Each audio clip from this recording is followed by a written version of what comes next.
அந்த மக்களுக்கான பணிகளை செய்து மக்களால நான் ஒரு அமைச்சரா முதலமைச்சரா வரணும்னு நினைக்கக்கூடிய ஒருவர் மக்களுக்கு பிரச்சனைங்கிற பொழுது ஓடி ஒளிகிறது.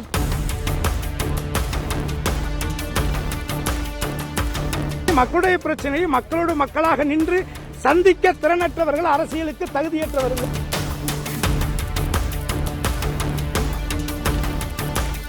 ஒரு தலைவனாக இருந்தால் பிரச்சனை இறங்கி களத்துல நிக்கிறவன் தான் சார் தலைவன். சினிமால மட்டும் இறங்கி 100 பேரை சண்டை போடுறவன் தலைவன் கிடையாது. சினிமாவில் நடிக்க வந்தா முதலமைச்சர் ஆகிடலாம் அப்படின்ற ஒரு தவறான எண்ணத்துல வந்து நடிகர்கள் வர்றாங்க. அது மிகப்பெரிய தவறான உதாரணம். இந்த மாதிரி மக்கள் உங்க கையில் நாட்டம் கொடுக்கக்கூடாது அப்படின்னு சீமான் சொல்றாங்க. அதாவது சினிமாவில் நடிச்சா நடிகர் ஆயிடுவாங்க அப்படின்னா தமிழ்நாட்டில் அது நடந்திருக்கு. புரட்சித் தலைவர் அவர்கள் சினிமாவில் தான் நடித்தார். அவர் அரசியலுக்கு வந்தார்.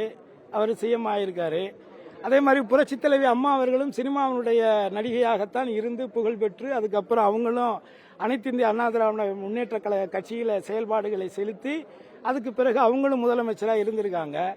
அதனால சினிமா துறைன்னு இல்லை, எந்த துறையில இருந்து யார் வேண்டுமானாலும் அரசியலுக்கு வரலாங்கிறதா இந்திய அரசியலமைப்பு சட்டத்தினுடைய விதி.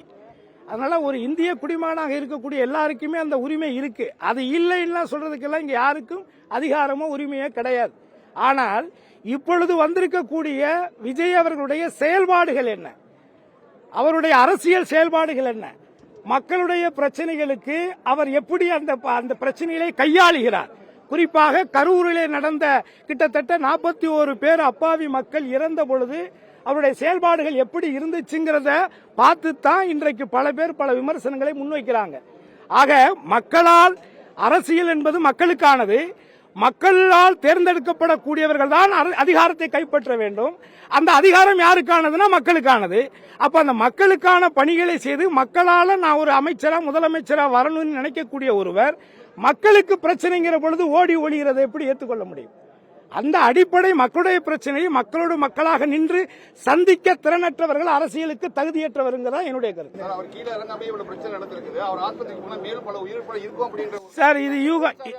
இது சார் ஷூட்டிங் போகும்போது நடக்காத கூட்டங்கள், நடக்காத சம்பவங்கள், இது மாதிரி பொது இடங்களுக்கு போகும்போது அவர் வந்ததுனால இப்படி நடந்துச்சு. இன்னும் அவர் இறங்கி போயிருந்தா இதை விட அதிகமா நடக்குங்கிறலாம் யூகம் தான் சார். இதை விட பெரிய கூட்டத்தெல்லாம் கையாண்டவர் விஜயகாந்த். இதை விட பெரிய கூட்டங்களை, இதே சிவாஜி கணேசன் அவருடைய மரணத்துக்கு இறுதி மரியாதை செலுத்தும் பொழுது எவ்வளவோ பெரிய கூட்டங்கள், அந்த இடத்துல அதை எப்படி கையாண்டார். இதை விட பெரிய மாநாடுகளை நடத்தியவர் விஜயகாந்த். நீங்க சும்மா ஏதோ சப்பக்கட்டெல்லாம் கட்டக்கூடாது.